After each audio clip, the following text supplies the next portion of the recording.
Now from Madrid is Xavier Abu Eid, and he's a former Palestinian diplomat and political scientist.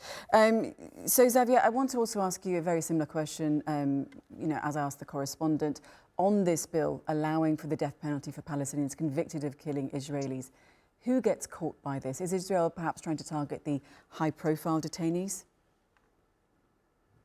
Thank you, Miriam. I think it's a very important development, not because Israel has not been able to execute Palestinians for so many years now, and there is a very long list of Palestinians executed without having to have this death penalty. But I think it deals more with the identity that the state of Israel is trying to present. Israel claims still, after committing a genocide in Gaza, to be a liberal democracy.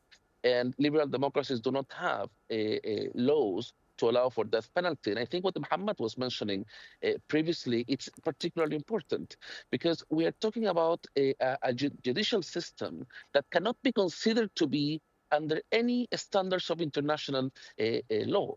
So from that perspective, I think this targets everyone that an Israeli judge may not like.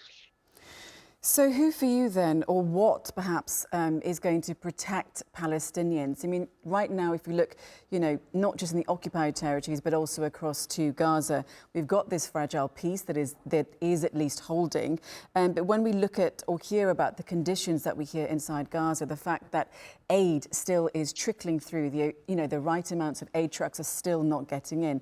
What future can you see emerging for Palestinians, both in Gaza and then also in the occupied territories? What rights will they have?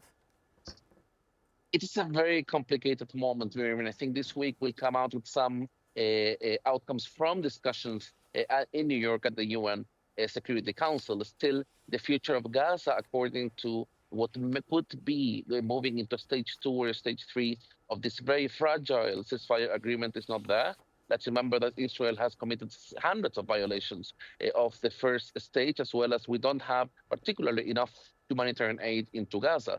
What means something that we have been talking about here in TRT, that for this plan to proceed, we need a strong third-party role. So far, what we have still is Israel trying to do in Gaza what they have been doing in Lebanon, which is basically to continue attacks periodically while the international community acts as if the violence has stopped.